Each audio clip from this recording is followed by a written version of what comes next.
आपके साथ सपना शुक्ला। नंबर 1 चैनल के नंबर 1 शो साजिश में आपका स्वागत है। आज सबसे पहले बात अल शिफा अस्पताल की करते हैं। गाजा के अल शिफा अस्पताल में हमास का कमांड सेंटर तलाशते हुए इजराइल को 5 दिन बीत गए हैं, लेकिन न कमांड सेंटर मिला है न ही हमास। सवाल उठ रहे हैं कि क्या हमास को जमीन निकल गई है। हालांकि इजराइल ने अब भी हार नहीं मानी है। उसने अब जो सबूत पेश किए हैं उसमें हमास को नई तरह की साजिश नजर आ रही है।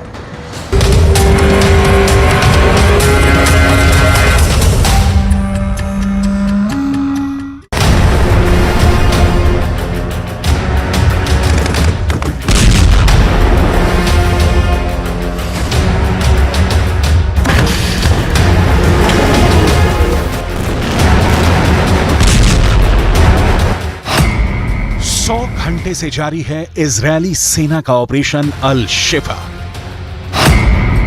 अब तक नहीं मिला हमास का कमांड सेंटर। अस्पताल में मरीज तोड़ रहे दम। अस्पताल में कमांड सेंटर होने के इजरायल के दावे में कितना दम।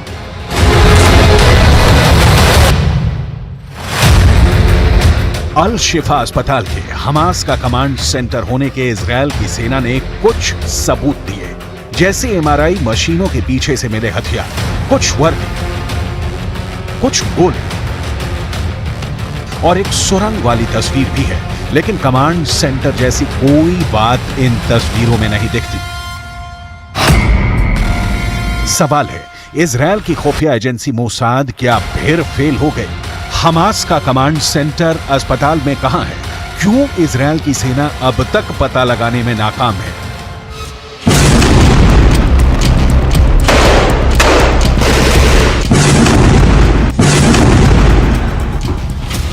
क्या हुआ? क्या अस्पताल के नीचे सुरंग में या अस्पताल के किसी कोने से कुछ भी नहीं मिला, जिसके आधार पर कहा जाए कि इजरायल का यह दावा झूठा है कि हमास ह्यूमन शील्ड की तरह अस्पताल का इस्तेमाल कर रहा है और यह अस्पताल ही हमास का कमांड सेंटर है? अस्पताल में हमास कमांड सेंटर कहां से ऑपरेट करता है?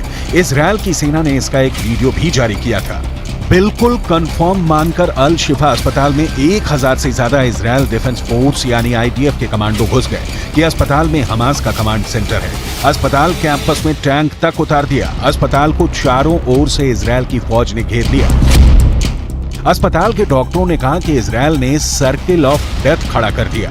अस्पताल में न पानी न बिजली, कुछ भी नहीं। आईसीयू में मरीजों ने दम तोड़ दिया।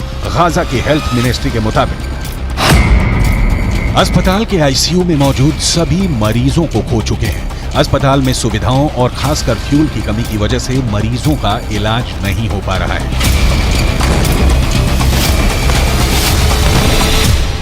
हमास की कोई भी अपील इजरायल पर असर क्यों नहीं कर रही? इसका वीडियो आपको आगे दिखाएंगे। 7 अक्टूबर को हमास के हमले की यादें कैसे हर एक इजरायली को अंतिम सांस तक लड़ने का हौसला दे रही है, वो वीडियो आपको भी जरूर देखना चाहिए। आईडीएफ के प्रवक्ता ने कहा है, हमास जहां भी मिलेगा हम वहां जाकर उसे मिटाएंगे, फिर चाहे वो गाजा पट्टी का दक्षिणी हिस्सा ही क्यों न हो। इजरायल ने गाजा में बमबारी के लिए गाजा के किसी एक हिस्से को नहीं चुना, बल्कि पूरी गाजा पट्टी को राख कर रहा है। दिक्कत यह है कि इस भयंकर हमले के बावजूद इजरायल वो हासिल नहीं कर सका है जिसके लिए वो 1 महीने से ज्यादा से युद्ध लड़ रहा है। उसके पास दुनिया को दिखाने के लिए कुछ 150 हमास के लड़ाकों के मारे जाने की लिस्ट है। बाद बाकी ना इजरायल के हाथ अब तक कोई हमास का बड़ा लीडर लगा है, ना हमास का हेडक्वार्टर। अल शिफा अस्पताल को हमास का कमांड सेंटर मानकर घुसी इजरायल की सेना को अब तक वहां से कुछ बड़ा हासिल नहीं हुआ है। ना तो कोई बड़ा सुरंग मिला है और ना ही कोई ऐसा इंटेलिजेंस सेटअप मिला है जिससे कहा जा सके कि हमास का वो कमांड सेंटर था। हालांकि इजरायल की सेना ने वहां से मिले हथियारों की तस्वीरें जारी की है, लेकिन उस पर भी सवाल उठने लगे हैं और दूसरी तरफ अस्पताल में मरीजों के दम तोड़ने का सिलसिला जारी है। सवाल है, अल शिफा को इजरायल ने बलि क्यों चढ़ा दिया? इस सवाल का जवाब डिटेल में दिखाएंगे। पहले इजरायल की सेना से कुछ सवाल आपके ज़हन में भी उठ रहे होंगे, जिसमें सबसे ताजा है अल शिफा अस्पताल के हमास का कमांड सेंटर होने का इजरायल का दावा क्या झूठा निकला? हमास के एक भी टॉप लीडर को पकड़ने में इजरायल नाकाम क्यों रहा है? 7 अक्टूबर से जारी युद्ध में इजरायल अब तक गाजा पर कब्जे का ऐलान क्यों नहीं कर सका है? क्या इजरायल हमास की ताकत का अंदाजा लगाने में फेल हो गया है? कहा जा रहा है कि इजरायल को अल शिफा अस्पताल के नीचे हमास का बड़ा हेडक्वार्टर होने के सबूत मिलने की अभी भी उम्मीद है। इस उम्मीद का कारण बताया जा रहा है अल शिफा अस्पताल को इजरायलियों ने 1970 के दशक में गाजा पर अपने पूर्ण नियंत्रण के दौरान बनवाया था और ये बहुत बड़ी जगह है जहां चप्पे चप्पे की तलाशी में काफी समय लगेगा।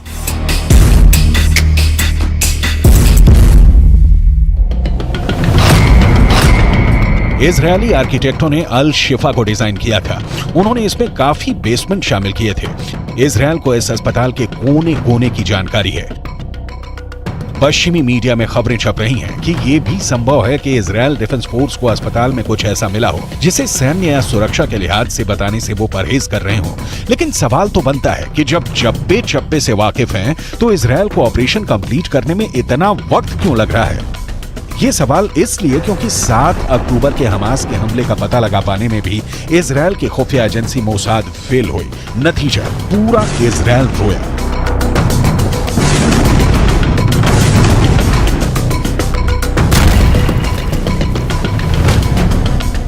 दक्षिणी इजरायल के इस गांव में उस दिन 20 लोगों का कत्ल हुआ। हाई सिक्योरिटी कंक्रीट के बॉर्डर को तोड़कर हमास के लड़ाके गांव में घुस आए। उनके पास कंधे पर से फायर करने वाला रॉकेट था। हमास ने लोगों को जिंदा जला दिया। 7 अक्टूबर के उस क्रूर हमले की तस्वीरें आपके सामने हैं। और ये भी सामने है कि घर उजड़ने के बाद उसे फिर से बसाने के लिए निकला इजरायल हमास के साथ कैसा सलूक कर रहा है और आगे कैसा सलूक करेगा।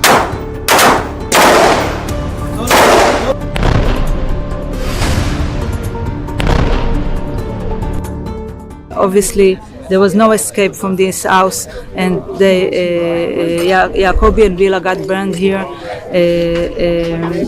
to the ground. I mean, the house and everything around here, and it's a symbol to people just woke up one Saturday morning and vicious terrorists come in and decided to burn everything, to burn their life down. And our victory will be to rebuild it. Our victory to make sure that it won't stay burned. Israel के इस नागरिक को और अल शिफा अस्पताल में बिस्तर पर पड़े किसी मरीज को युद्ध ने क्या दिया? इजरायल सैकड़ों बार कह चुका है कि किसी शरणार्थी शिविर या स्कूल या मस्जिद कुछ भी नहीं। हमास के आतंकियों के जहां होने का अंदेशा होगा, इजरायल हमला करेगा। इजरायल क्यों लड़ रहा है ये बहुत क्लियर है, लेकिन मासूमों की जान इसमें तो बचाई जा सकती है। युद्ध के बीच भी उम्मीदें जिंदा रखनी जरूरी होती हैं। यूएन के मानवीय मामलों के चीफ मार्टिन ग्रिफिथ को सुनिए। हमारी मांग बहुत ही सरल है, जंग को रोक दें ताकि आम नागरिक सुरक्षित जगहों पर जा सके। आप चाहें तो इसे जो समझें, लेकिन ये सिर्फ मानवीय कारणों से कहा जा रहा है। हम चांद नहीं मांग रहे हैं, हम सिर्फ कुछ बुनियादी बदलावों की मांग कर रहे हैं जिससे नागरिकों की जान बचाई जा सके। इजराइल के पास युद्ध को रोकने का कोई कारण नहीं है। अल शिफा अस्पताल के अंदर घुसने या रिफ्यूजी कैंप पर हमले की निंदा इजराइल को किसी भी जगह हमला करने से नहीं रोक सकते। इस बीच जो भी राह में आएगा तबाह हो जाएगा। इजराइल ने एक कसम खाई है कि जब तक हमास का एक भी लड़ाका जिंदा बचा है तब तक वो युद्ध लड़ेगा। ऐसे में अगले कुछ दिनों में युद्ध के और भयंकर होने की आशंका है। इजराइल के हमले में लगभग पूरा गाजा खत्म हो चुका है, बस हमास के टॉप लीडरों की गर्दन बची है। इजरायल के रगों में बदले का खून प्रवाहित होता है। दुनिया के नक्शे पर यह एक ऐसा देश है जहां हर एक नागरिक मिलिट्री की ट्रेनिंग ले चुका है। उसे हथियार चलाना आता है, रॉकेट फायर करना आता है। हमास के पास इसके मुकाबले क्या है? कहा जाता है कि हमास ने 30 से 40 हजार के बीच लड़ाके जुटाए हैं, लेकिन इन लड़ाकों के पास क्या वो हथियार हैं जो इजरायल की मॉडर्न सेना का सामना कर सके? कोई तुलना नहीं है इजरायल और हमास के बीच। ऐसे में सवाल तो बनता है कि कहां है हमास को ऑपरेट करने वाले उसके लीडर जो इजरायली सेना के नाक में दम किए हुए हैं? हमास के इन टॉप कमांडरों या लीडरों को इजरायल की सेना क्यों नहीं ढूंढ पा रही है? हमास को जमीन खा गई या आसमान निकल गया? कहां गायब हो गया इस्माइल हानिया? कहां लापता है याह्या सिनवार? इस्माइल हानिया के एक ठिकाने पर इजरायली एयरफोर्स ने फाइटर जेट से हमला किया। इजरायल की टॉप की सारी एजेंसियां हमास के संचालनकर्ताओं की लिस्ट बनाकर उन्हें मौत की नींद सुलाने के लिए घूम रही हैं, लेकिन अब तक नाकाम।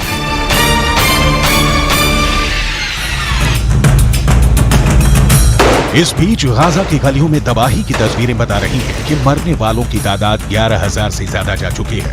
गाजा में अब अस्पताल भी नहीं बचे कि जान बचा सके। इजरायल ने फैसला किया है कि गाजा में हर दिन 2 फ्यूल टैंकर भेजे जाएंगे। इसका इस्तेमाल यूएन के कामों, पानी और सीवेज सिस्टम को बनाए रखने के लिए किया जाएगा।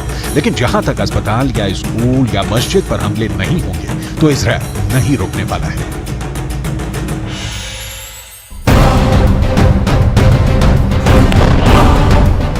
आईडीएफ ने शक होने पर उत्तरी गाजा के एक डे केयर सेंटर पर छापा मारा। सैनिक उस वक्त हैरान रह गए जब इस सेंटर के अलग अलग हिस्सों से अनगिनत हथियार बरामद हुए। इनमें हजारों गोलियां, हैंड ग्रेनेड और ड्रग्स तक बरामद हुए। इजरायली फौज ने इसके फोटोग्राफ्स रिलीज किए। आईडीएफ ने कहा कि इस सेंटर का नाम अल कार्मेल स्कूल ऑफ गाजा है।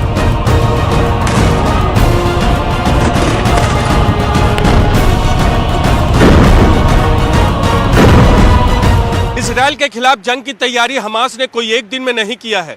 सुरंगों का जाल बिछाकर जानबूझकर मस्जिदों, अस्पतालों और स्कूलों से जोड़ा गया ताकि इजरायल के हमले से बचा जा सके। लेकिन आईडीएफ इसकी परवाह नहीं करता। उसे जहां भी शक होता है वो हमला करता है। कह सकते हैं कि पूरे 41 किलोमीटर लंबे गाजा पट्टी और 6 से 12 किलोमीटर की चौड़ाई वाले गाजा में इजरायल की सेना मौत बनकर हर तरफ घूम रही है।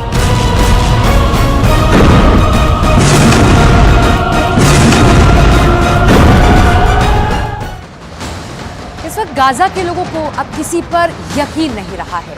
अरब देशों ने गाजा के साथ ऐसी चाल चली है कि पूरी दुनिया हैरान रह गई है। इस वक्त हमास को सबसे बड़ा खतरा इजराइल के बाद 2 देशों से लग रहा है। हैरानी वाली बात तो यह है कि ये दोनों देश उसके सबसे बड़े मददगार माने जाते हैं।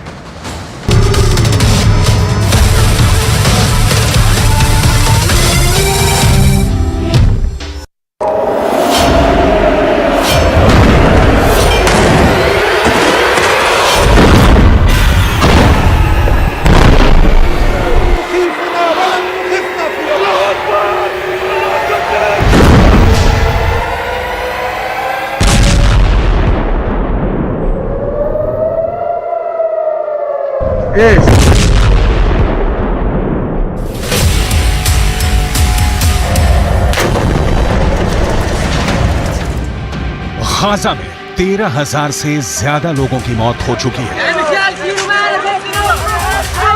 और करीब 3,000 लोग मलबों में दफन हैं। इजरायल किस तरह और कितनी तरफ से हमास पर टूट पड़ा है, इसकी रिपोर्ट करने की ताकत भी अब फिलिस्तीन के अखबारों के पास नहीं बची है।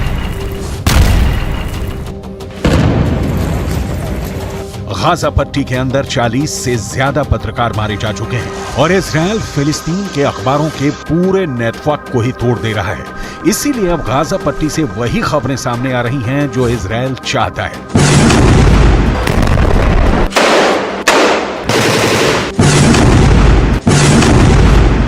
इतने बुरी हालातों के बावजूद भी 57 इस्लामी मुल्क गाजा पट्टी के 20 लाख लोगों के जान और माल की सुरक्षा के लिए कुछ भी नहीं कर पा रहे हैं।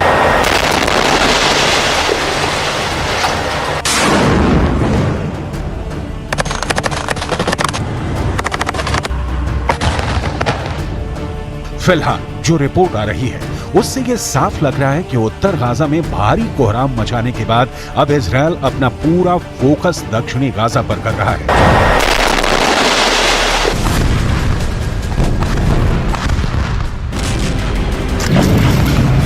सवाल यह है, अगर उत्तर गाजा और दक्षिण गाजा दोनों में ही इंसानों के रहने लायक स्थितियां नहीं रहेंगी तो आखिर गाजा के लाखों लोग कहां जाएंगे?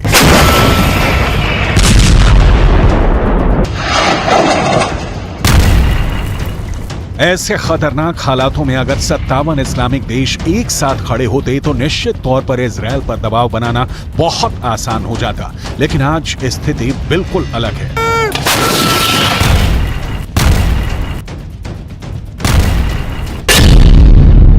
तरफ सऊदी अरब है जो हमास का समर्थन करने वाले लोगों पर हंटर चला रहा है, तो दूसरी तरफ तुर्की के राष्ट्रपति एर्दोगान है जो दुनिया में जहां कहीं भी जाते हैं गाजा पट्टी के लोगों की बात करके भावुक हो जाते हैं।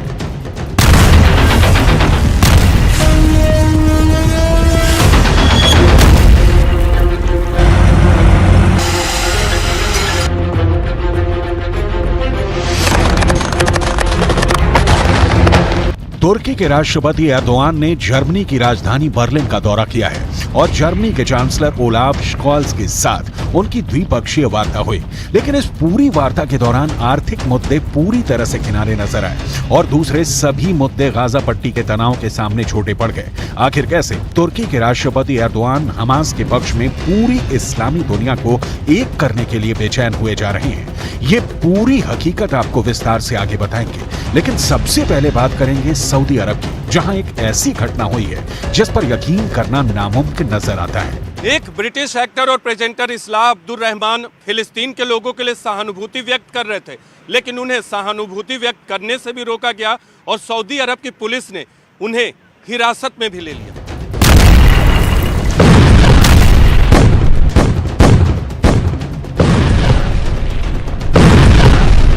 सऊदी अरब के अंदर ऐसी एक नहीं और भी कई घटनाएं हो चुकी हैं जिसमें हमास के समर्थकों पर सऊदी अरब की सरकार कड़कती बिजली की तरह टूट रही है।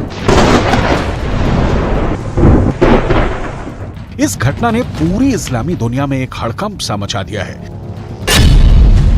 दरअसल ब्रिटिश एक्टर इस्लाह अब्दुल रहमान उम्रा करने के लिए सऊदी अरब गए थे। सऊदी अरब के अंदर इस्लाह अब्दुल रहमान फिलिस्तीन के लोगों के साथ सहानुभूति जताने के लिए एक फिलिस्तीन काफिया पहने हुए थे। फिलिस्तीनी काफिया एक ऐसा कपड़ा होता है जो गले पर पहना जाता है और इसमें चेक होते हैं। फिलिस्तीन का आंदोलन करने वाले बड़े नेता यासिर अराफात अक्सर फिलिस्तीनी काफिया पहनते थे और ये फिलिस्तीनी काफिया एक तरह से यासिर अराफात की पहचान बन गया था।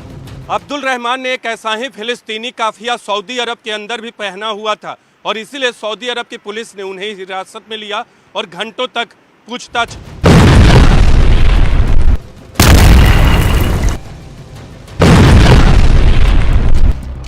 सऊदी अरब की पुलिस ने ब्रिटिश एक्टर अब्दुल रहमान से यह पूछा कि वो कब से सऊदी अरब में है, सऊदी अरब में वो कहां गए हैं। अब्दुल रहमान को एक संदिग्ध की नजर से देखा गया। अब्दुल रहमान की उंगलियों के निशान देने के बाद उनको रिहा तो कर दिया गया।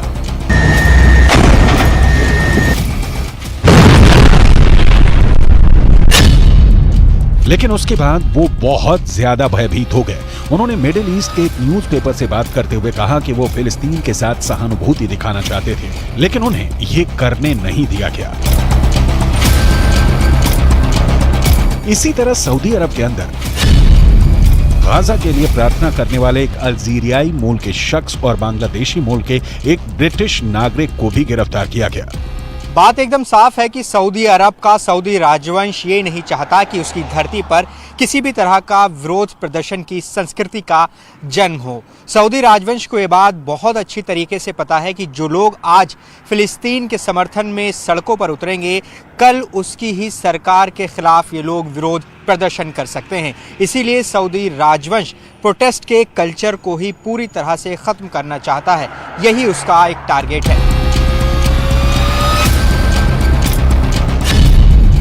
आमतौर पर यह जानकारी बहुत कम लोगों को है कि सऊदी अरब एक ऐसा देश है जिसका पुराना नाम स्टेट ऑफ हिजाज था, लेकिन 23 सितंबर 1932 में जब सुल्तान अब्दुल अजीज बिन सऊद ने इस स्टेट ऑफ हिजाज पर कब्जा किया तो उन्होंने इस इलाके का नाम बदलकर सऊदी अरब रख दिया। इसमें सऊदी शब्द सुल्तान अब्दुल अजीज बिन सऊद का सरनेम है। शायद दुनिया की ऐसी पहली घटना होगी जब किसी राजवंश ने किसी देश पर अधिकार करने के लिए उस देश का नाम भी अपने राजवंश के नाम पर कर दिया हो।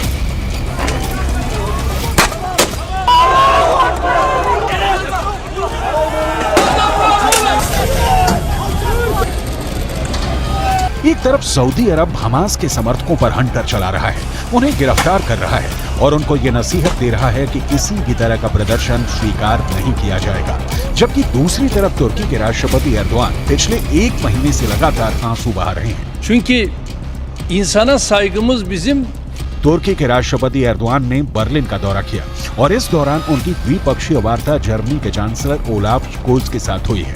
एर्दोआन आर्थिक मुद्दों पर बातचीत करने के लिए बर्लिन आए थे, लेकिन सारा मामला खटाई में पड़ गया और सबसे ज्यादा मतभेद गाजा के मसले पर हो गया।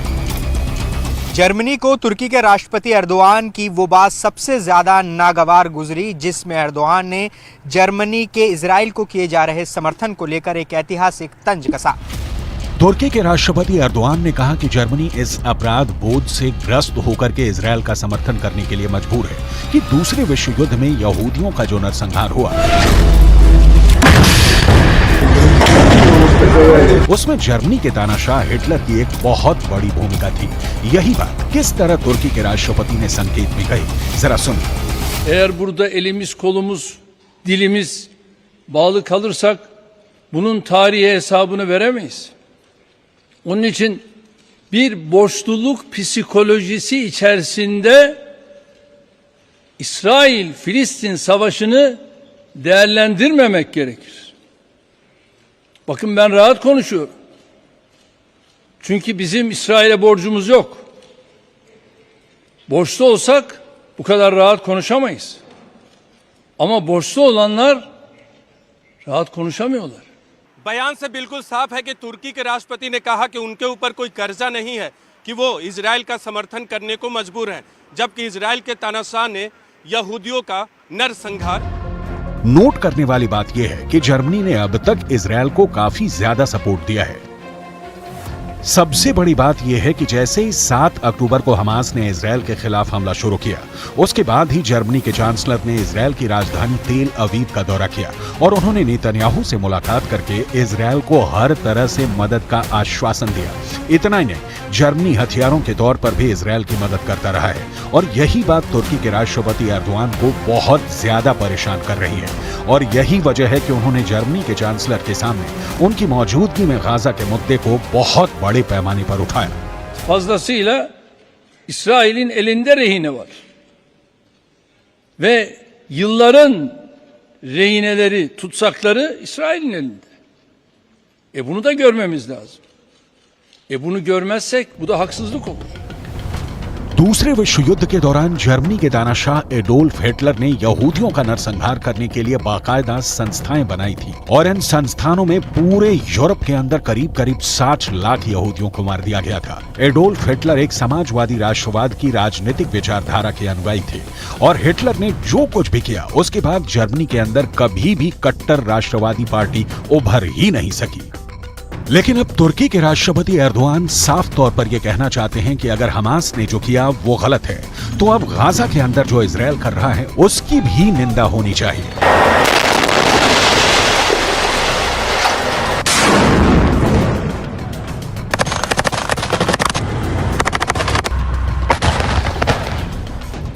दूसरी तरफ जर्मनी के चांसलर भी इस मुद्दे पर पीछे नहीं हटे। उन्होंने भी एर्दोआन के सामने ही हमास की निंदा की, 7 अक्टूबर को हुए आतंकवादी हमले का जिक्र किया और हमास के पूरे खात्मे के इजरायली संकल्प को सही ठहराया। यानी अगर देखा जाए तो जर्मनी और तुर्की एक बातचीत की मेज पर जरूर थे, लेकिन उनके बीच बहुत भारी मतभेद है।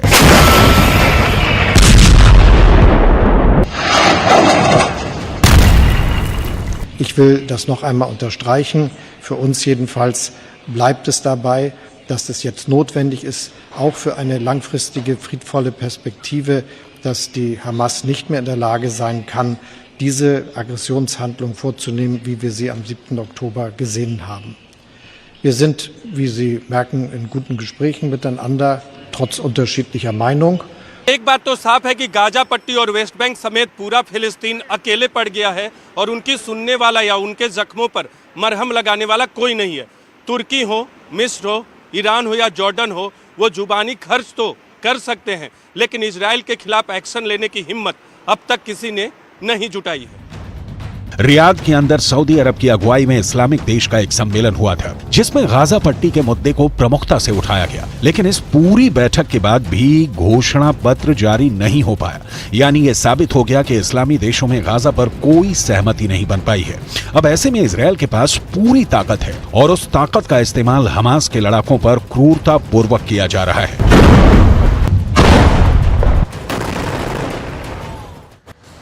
इजराइल के खूनी हमले तेज होते जा रहे हैं और अब उसके टारगेट पर गाजा का वो इलाका है जो हमास का सबसे खतरनाक गढ़ माना जाता है। लेकिन इजराइल ने इस इलाके को भी रौंदना शुरू कर दिया है। हालात ऐसे हो चले हैं कि 4 लाख की आबादी रातों रात गायब हो गई है।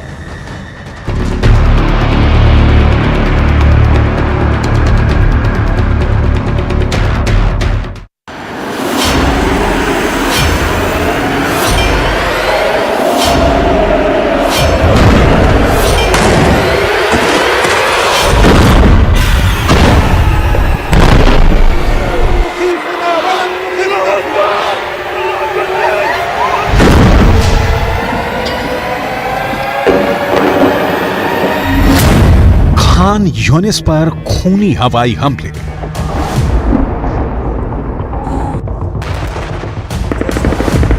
छह हफ्ते की जंग में गाजा पट्टी खून की पट्टी बन चुकी है।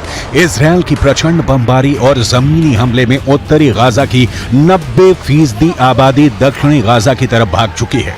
उत्तरी गाजा में 1.5 से 2 लाख लोग बचे हैं जो भयानक हमलों के बीच अब दक्षिणी गाजा की तरफ भाग नहीं पा रहे हैं। इजरायली सेना एक तरह से उत्तरी गाजा में जीत का ऐलान कर चुकी है और हमास के 10,000 से ज्यादा लड़ाकों का सफाया इजरायली सेना अब तक कर चुकी है।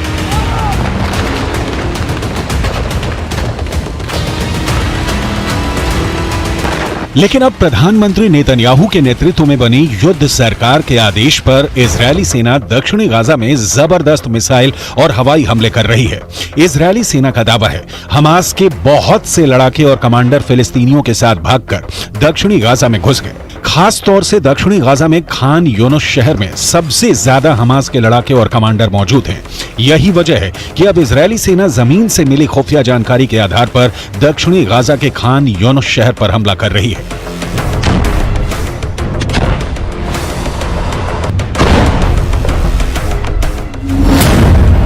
मुर्दों के साथ भागे हमास लड़ाके। इजरायल ने गाजा के दक्षिणी भाग स्थित खान यूनिस पर ताबड़तोड़ मिसाइल अटैक किया है। इस हमले में 26 से ज्यादा फिलिस्तीनी मारे गए हैं जिसमें ज्यादातर बच्चे हैं। इजरायली सेना के दावों के मुताबिक इजरायली सेना ने हमले से पहले गाजा स्थित खान यूनिस को खाली करने की चेतावनी दी थी। इजरायली सेना ने कहा था कि अगर इस शहर को खाली नहीं किया गया तो अंजाम बुरा होगा, जिसके बाद से इजरायली सेना ने फाइटर जेट और मिसाइलों से खान यूनिस पर हमला कर दिया। फिलिस्तीनियों का दावा है कि इजरायल के इस हमले में एक ही परिवार के 11 लोगों की मौत हो गई है। दावे के मुताबिक खुद को बचाने के लिए पूरा परिवार दक्षिण गाजा पहुंचा था। बताया जा रहा है कि मृतकों में कई बच्चे और नवजात शामिल हैं, जबकि इजरायल का दावा है कि खान यूनिस में हुआ हमला खुफिया इनपुट के आधार पर किया गया सटीक हमला है, जिसमें कई हमास लड़ाके मारे गए हैं। हम आपको बता दें, दक्षिणी गाजा के शहर खान यूनिस की आबादी 4 लाख है और अब इस शहर पर इजरायली सेना ने हमले शुरू कर दिए हैं। במרתפים שמתחת לשיפה שומעים הערב היטב את רעם שרשראות הטנקים, את הדחפורים שנוגחים בשטח. הם שומעים מתחת לאדמה, שומעים ורועדים מפחד.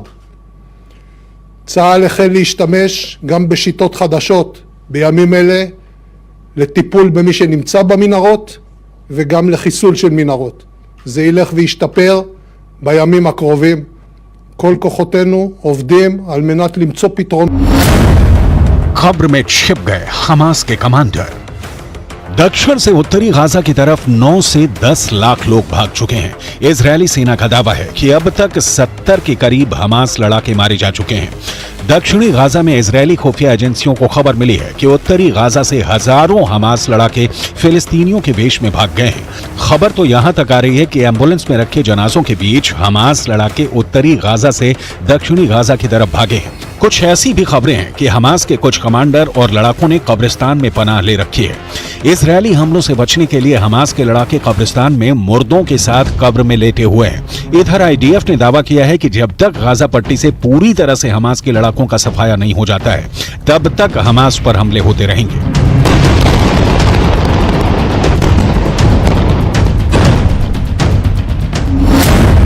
दक्षिणी गाजा में इजरायल का आखिरी युद्ध।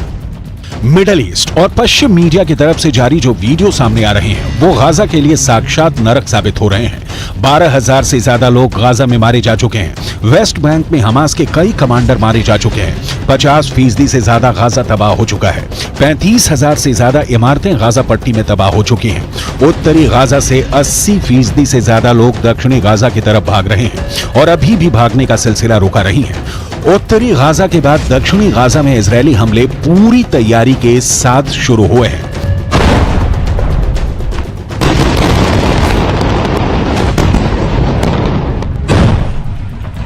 קודם כל אני חוזר ואומר, שליטה ביטחונית כוללת, עם יכולת להיכנס מתי שרוצים, כדי לחסל מחבלים שיכולים לצוץ מחדש, של צה"ל, של מדינת ישראל. עכשיו, זה, אני יכול להגיד לך מה לא יהיה. לא יהיה חמאס. קודם כל אני חוזר ואומר, שליטה ביטחונית כוללת, עם יכולת להיכנס מתי שרוצים, כדי לחסל מחבלים שיכולים לצוץ מחדש, של צה"ל, של מדינת ישראל. עכשיו, זה, אני יכול להגיד לך מה לא יהיה. לא יהיה חמאס.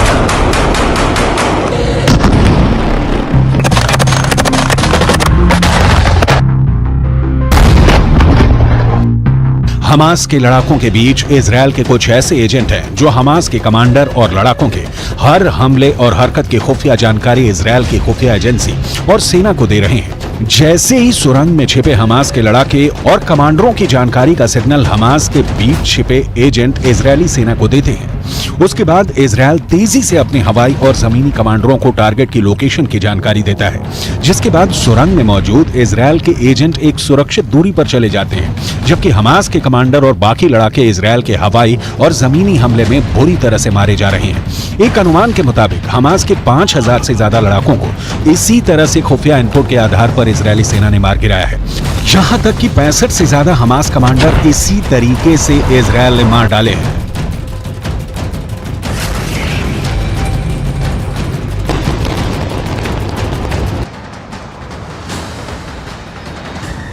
इजराइल पर एक नई मुसीबत टूट पड़ी है। इजराइल के साथ वही होने जा रहा है जिसका उसे डर था, क्योंकि ईरान से एक ऐसी खबर आई जिसने अमेरिका तक को डरा दिया है, बहुत डरा दिया है। ईरान ने एक ऐसा कदम उठाया जिसे लेकर गाजा के युद्ध का फैसला पलट गया।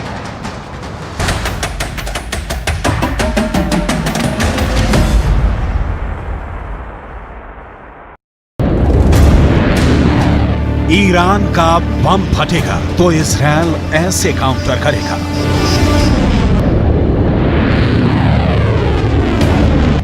इजरायल को यकीन हो गया है कि ईरान ने एटम बम बना लिया है।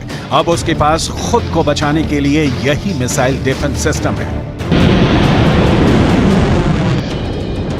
ये है इजरायल का एरो मिसाइल डिफेंस सिस्टम। ये हमेशा तभी एक्टिव होता है जब इजरायल पर लॉन्ग रेंज मिसाइल से हमला होता है। एरो सिस्टम ने इजरायल को यमन से फायर की गई बैलिस्टिक मिसाइल से बचाया, लेकिन क्या यह सिस्टम अब ईरान के एटम बम से बचा पाएगा?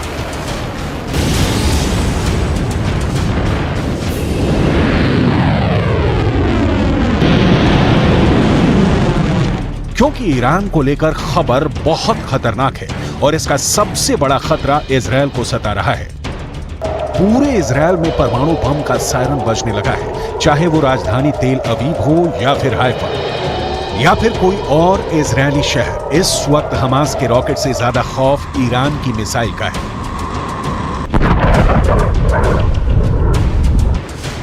क्योंकि अब उसमें परमाणु बम भी फिट हो सकता है। अमेरिका दावा कर रहा है कि ईरान के पास अब इजरायल तक पहुंचने वाली मिसाइल भी है और उसमें लगाने के लिए एटम बम भी।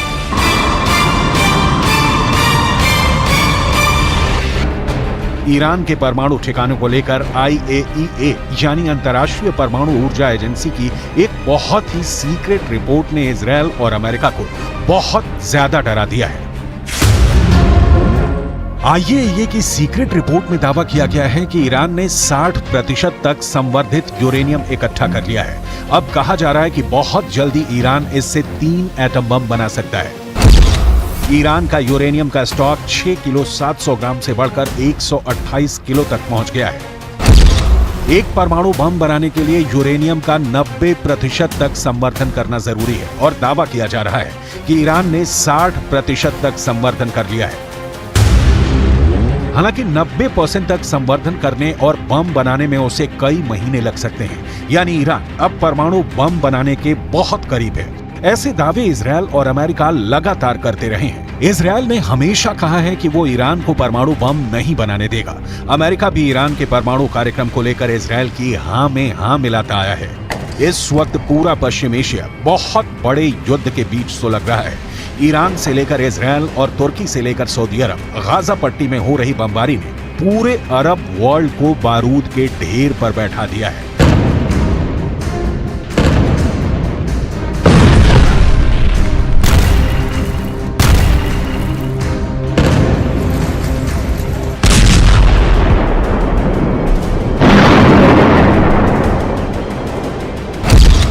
अब परमाणु बम को लेकर ईरान वाले खतरे ने इजरायल और अमेरिका का डर वाला मीटर रेड लेवल पर ले आया है। इस कांटे पर इतना प्रेशर है कि ये कभी भी वर्ल्ड वॉर बनकर टूट सकता है, क्योंकि ईरान कह चुका है कि उसके पास ऐसी मिसाइल है जो लॉन्च होने के 400 सेकंड के अंदर इजरायल पर जाकर तबाही मचा सकती है।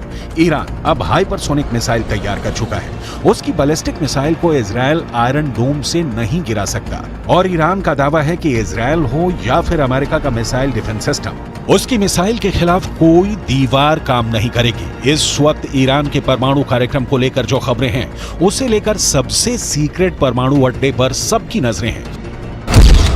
अभी ईरान ने 6 स्पॉट पर न्यूक्लियर रिएक्टर लगाए हुए हैं, लेकिन इनमें से 2 अहम साइट है। पहली जगह है नतांज और दूसरी जगह है फोर्डो। यहाँ है अंडरग्राउंड न्यूक्लियर साइट, जहाँ ईरान सबसे ज्यादा गुणवत्ता के यूरेनियम संवर्धन करता है। ज्यादा बेहतर क्वालिटी यानी बम बनाने के लिए बेहतर यूरेनियम ईरान के परमाणु प्रोजेक्ट की प्रोग्रेस रिपोर्ट के तौर पर सैटेलाइट तस्वीरें भी जारी हो चुकी हैं।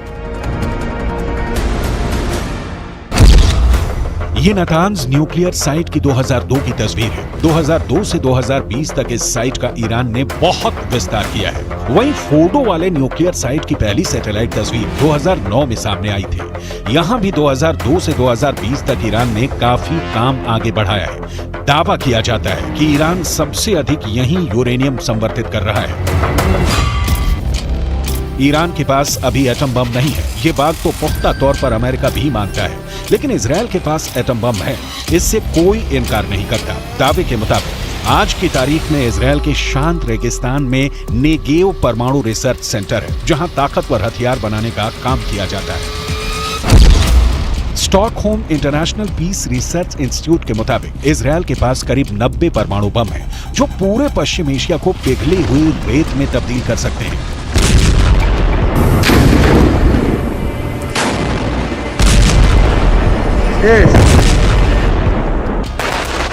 गाजा में बमबारी के दौरान इजरायल के मंत्री ने परमाणु बम इस्तेमाल करने की भी सलाह दी, जिसे बाद में नेतन्याहू ने खारिज कर दिया। लेकिन इसी बयान से साफ हो जाता है कि इजरायल जिस बम को छुपाने की कोशिश कर रहा है, वो भी दुनिया के लिए बड़ी तबाही की वजह बन सकता है। और अब ईरान के परमाणु कार्यक्रम को लेकर ये दुश्मनी और खतरनाक हो जाती है। İsrail, sende atom bombası, nükleer bomba var ve bununla tehdit ediyorsun. Bunları biz biliyoruz. Ve artık ecelin geliyor. İstediğin kadar nükleer bombaya sahip ol.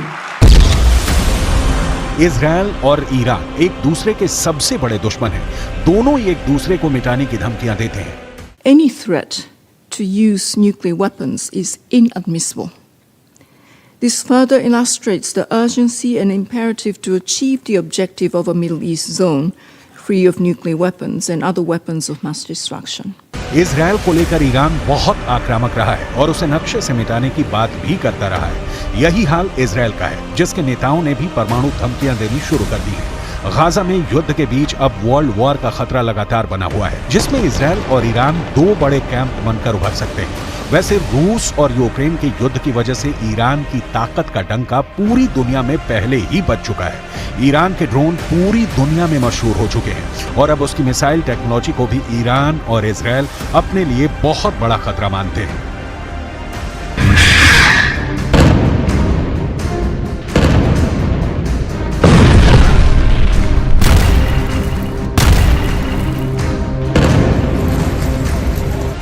Iran अब अपनी इसी ताकत को दिखाकर अमेरिका और इजरायल दोनों को चैलेंज कर रहा है। हालांकि इजरायल से पहले उसने अमेरिका की फौजी अड्डों को अपने टारगेट पर ले लिया है।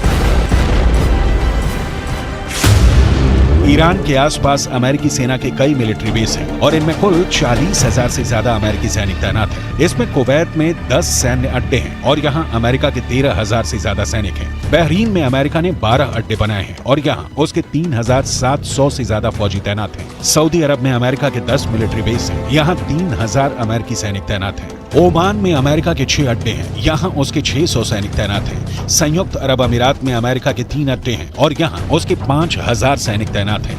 कतर में अमेरिका का सबसे बड़ा मिलिट्री बेस है और यहाँ 13,000 अमेरिकी सैनिक रखे गए हैं। ये वो देश हैं जहाँ से ईरान बहुत ज्यादा करीब है। यही वजह है कि ईरान अब अमेरिका को इस इलाके में बर्दाश्त नहीं करना चाहता, क्योंकि उसे लगता है कि अमेरिका इन्हीं अड्डों से उस पर नजर रखता है और यहीं से वो कभी भी ईरान के न्यूक्लियर अड्डों पर हमला कर सकता है। ऐसा इसलिए क्योंकि खाड़ी देशों में अमेरिका के जितने भी अड्डे हैं वहां उसके बहुत ही खतरनाक हथियार तैनात रहते हैं। यहाँ अमेरिका का F-16 भी है, F-15 भी है, F-18 भी तैनात है और मौके मौके पर F-22 और F-35 जैसे स्टेल्थ फाइटर भी अमेरिका यहाँ तैनात करता रहता है। इसमें ईरान के लिए सबसे बड़ा खतरा है कतर का अल उदैद एयरबेस, जो पूरे पश्चिम एशिया में अमेरिका का सबसे बड़ा मिलिट्री बेस है। यहाँ अमेरिका के अलावा ब्रिटेन की रॉयल एयरफोर्स भी तैनात है। दोनों देशों के यहाँ करीब 150 फाइटर जेट और बाकी विमान और ड्रोन तैनात रहते हैं। यहीं से अमेरिका पूरे पश्चिम एशिया पर नजर रखता है। यही वजह है कि ईरान ने अब अमेरिका को वार्निंग देनी शुरू कर दी है और इस बार अमेरिका ईरान की धमकियों को हल्के में नहीं ले सकता। ईरान की फोर्स इस वक्त बहुत ज्यादा एक्टिव है। फारस की खाड़ी से लेकर अरब सागर तक जितना भी इलाका है, यहाँ ईरान का खास दबदबा रहता है। अमेरिका की नौसेना यहाँ तैनात रहती है, लेकिन ईरान पर नजरें रखना और किसी भी वक्त युद्ध के लिए तैयार रहना उसके लिए जरूरी हो गया है।